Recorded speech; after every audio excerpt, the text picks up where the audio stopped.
Students, आज का जो हमारा टॉपिक है वो है ग्लूकोज का जो सिक्स मेंबर्ड उसको रिंग स्ट्रक्चर और ओपन चेन जो स्ट्रक्चर उसको हमने डिस्कस करना है। इसके लिए दो डिफरेंट जो साइंटिस्ट थे उन्होंने इनको जो स्ट्रक्चर्स को इंट्रोड्यूस करवाया। सबसे पहले जो थे फिशर, इन्होंने 1891 के अंदर फिशर प्रोजेक्शन इसको कहते हैं, जो कि टू डायमेंशनल स्ट्रक्चर था। फिशर प्रोजेक्शन ये ओपन चेन स्ट्रक्चर था। 1891 के अंदर इन्होंने डिफरेंट जो मॉलिक्यूल्स थे उनके स्ट्रक्चर को रिप्रेजेंट करने के लिए इन्होंने 1891 के अंदर इसको इंट्रोड्यूस कराया, ओपन चेन था। और 1929 के अंदर जो हैवर्थ थे, हैवर्थ इन्होंने 1929 के अंदर रिंग स्ट्रक्चर, जो रिंग स्ट्रक्चर था उसको इंट्रोड्यूस करवाया।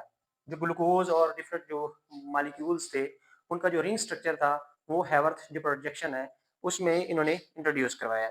अब इसको हम वन बाय वन देखते हैं कि ग्लूकोज का स्ट्रक्चर, ओपन चेन, और किस तरह उनके अंदर वो आगे अल्फा और बीटा जो अल्फा डी ग्लूकोज और बीटा डी ग्लूकोज, ठीक है। उसके अलावा हम उनके जो पायरनोज जो स्ट्रक्चर है, जो सिक्स मेंबर्ड है उसको रिंग स्ट्रक्चर, उसको हम सिंपल ओपन चेन, ये जो फिशर का जो स्ट्रक्चर है, फिशर प्रोजेक्शन 4 5 6, कार्बन 1 2 3 4 5 6, ये इस तरह इनका ये ऑक्सीजन, इस तरह हम इनके जो फंक्शनल ग्रुप्स हैं उनको हम लिखते जाते हैं, जो एक जनरल स्ट्रक्चर है ग्लूकोज का हमारे पास। अब हम इसको देखते हैं आगे किस तरह इसका रिंग स्ट्रक्चर बनता है। कार्बन 4, कार्बन नंबर 5 और CH2 ओ एच। अच्छा, इसमें जो पर हम जो देखते हैं कि इनके दरमियान बॉन्ड किसके दरमियान बनता है, कार्बन नंबर 1 और कार्बन नंबर 5 में, carbon number 1 and carbon number 5 के दरमियान जो बॉन्ड बनता है, ये हमारे पास ये इलेक्ट्रोनेगेटिव होता है, इलेक्ट्रो पॉजिटिव होता है, ये इलेक्ट्रोनेगेटिव, ये इलेक्ट्रोनेगेटिव, ये इलेक्ट्रो पॉजिटिव। अच्छा, इसका जो हाइड्रोजन है इसका इसके साथ बॉन्ड बनेगा, और ये जो ऑक्सीजन है इसका आगे इस कार्बन के साथ बॉन्ड बनेगा। अच्छा, इसको हम देखते हैं कि राइट साइड पे लिखते हैं, ये इस तरह अब इससे डिफरेंट जो है ना, अल्फा स्ट्रक्चर और बीटा स्ट्रक्चर किस तरह बनते हैं। इसका इस ऑक्सीजन के साथ बॉन्ड बनेगा तो ये कुछ इस तरह हो जाएगा, COH H। अब हम इसको सिंपल लिखते हैं, ये same as it OH H, ये कार्बन, ये OH same as it, carbon number 4 OH, ये जो कार्बन नंबर 5 है इस पे जो है इस तरह करके ये इसके दरमियान ये H और CH2OH, ये सेम इसको है, ये है अल्फा डी ग्लूकोज। ये हमारे पास ओपन चेन, ये है हमारे पास ओपन चेन स्ट्रक्चर ग्लूकोज का, ओपन चेन जो स्ट्रक्चर, इसको कहते हैं फिशर प्रोजेक्शन।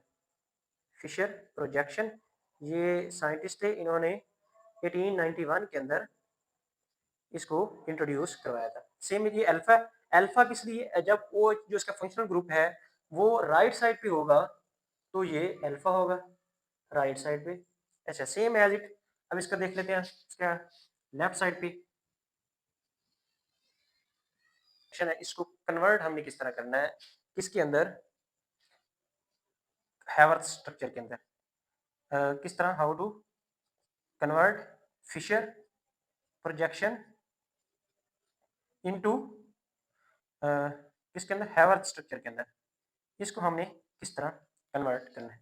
बहुत ही सिंपल है, आपने क्या करना है, जो एक बहुत ज़्यादा सिंपल टेक्निक ये है कि जो इसके जो फिशर के राइट साइड के ऊपर फंक्शनल ग्रुप्स होंगे उनको आपने डाउन लिखना है, और जो लेफ्ट साइड पे जो फंक्शनल ग्रुप्स नहीं होंगे आपने उनको अप साइड पे लिखना है, जो ऊपर वाली साइड। अब फॉर एग्जांपल अभी इनका रिंग बना है, ठीक है, तो ये इनके दरमियान कार्बन, ये 1, ये कार्बन नंबर 2, ये 3, ये 4, ये 5, ये 6, ये 5, 1 2 3 4 5, ये 6 एज इट ये रहेगा। अच्छा, सिंपल, अभी हम इसको देखते हैं। सेम इसी तरह आपने बीटा वाला भी लिखना है, बीटा जो डी ग्लूको पायरनोस स्ट्रक्चर जो है, carbon number 2, carbon number 3, carbon number 4, carbon number 5 and यहाँ पे कार्बन ये एज इट रहेगा।